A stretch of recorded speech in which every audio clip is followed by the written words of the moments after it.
السلام علیکم ورحمۃ اللہ وبرکاتہ۔ ہلو دوستو، آج ہم آپ لوگ کے سامنے کلاس 12 کے اردو لے کے آئے ہیں چیپٹر نمبر 5 انشائیہ۔ کل ہم پڑھائے تھے آپ لوگ کو انشائیہ کیا ہے، آج ہے انشائیہ۔ انشائیہ کے لکھنے انشائیہ ہے ہجرت، یعنی ہجرت انشائیہ ہجرت کی مصنف کون ہے؟ تو احمد جمال پاشا ہے نا۔ ہجرت کے مصنف احمد جمال پاشا۔ انشائیہ تو ہجرت ہے، انشائیہ کس نے لکھا ہے؟ تو احمد جمال پاشا، اور ہجرت کے مصنف کون ہے؟ تو احمد جمال پاشا۔ سمجھ میں آ گیا؟ اب ہم چلتے ہیں سوال کی طرف۔ سوال نمبر 1 میں ہے ہجرت کا تعلق کس صنف ادب سے ہے؟ سوال ہے ہجرت کا تعلق کس صنف ادب سے ہے؟ جواب دینا ہے آپ کو، ہجرت کا تعلق صنف انشائیہ سے ہے۔ ہجرت کا تعلق صنف انشائیہ سے ہے۔ سوال نمبر 2 ہے انشائیہ ہجرت کی مصنف کون ہے؟ مصنف مطلب لیکھک کون ہے، یعنی انشائیہ کس نے لکھا ہے؟ تو ابھی ہم بتایا تھا نا کہ احمد جمال پاشا، تو یہی ہوگا۔ انشائیہ ہجرت کی مصنف احمد جمال پاشا ہے۔ سوال نمبر 3 ہے کہ احمد جمال پاشا کی پیدائش کب اور کہاں ہوئی؟ احمد جمال پاشا کی پیدائش کب اور کہاں ہوئی؟ جواب دینا ہے کہ احمد جمال پاشا کی پیدائش الہ آباد کے محلہ خلد آباد میں 1929 عیسوی میں ہوئی۔ سوال نمبر 4 ہے کس کے مقابلے میں مذہب الانسان معذور ہے؟ 4 میں ہے کس کے مقابلے میں مذہب الانسان معذور ہے؟ جواب دینا ہے آپ کو کہ خانہ بدوش کے مقابلے میں مذہب الانسان معذور ہے۔ سوال نمبر 5 ہے کہ انشائیہ ہجرت میں کتنے ملکوں کا نام آیا ہے؟ ان کا نام لکھے۔ انشائیہ جو ہجرت جو کہانی ہے اس میں کتنے ملکوں کا بیان ہوا ہے، اس کے بتانے کے لیے پوچھ رہا ہے سوال، ہے نا۔ تو یہ جواب دینا ہے آپ کو کہ انشائیہ ہجرت میں 3 ملکوں کا نام آیا ہے۔ نمبر 1 میں ہے عرب، نمبر 2 میں یورپ، اور نمبر 3 میں ہے امریکہ، ہے نا۔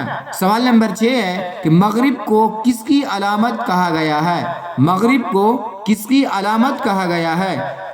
جواب دینا ہے مغرب کو غلامی کی علامت کہا گیا ہے۔ سوال نمبر 7 ہے کہ جنت سے کسے حکم سفر ہوا؟ کیا ہے سوال؟ جنت سے کسے حکم سفر ہوا؟ جواب دینا ہے آدم علیہ السلام کو جنت سے سفر کا حکم ہوا۔ سوال نمبر 8 ہے انسان کی آخری ہجرت کون سی ہے؟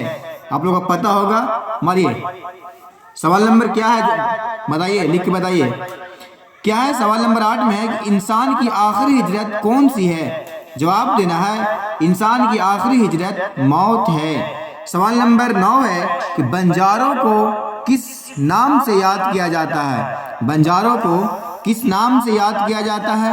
جواب دینا ہے بنجاروں کو خانہ بدوش کے نام سے یاد کیا جاتا ہے۔ سوال نمبر 10 ہے کہ باد شمال اور برفانی حصار کے معنی واضح کیجئے۔ کیا بول رہا ہے؟ سوال نمبر 10 میں باد شمال اور برفانی حصار کے معنی واضح کیجئے۔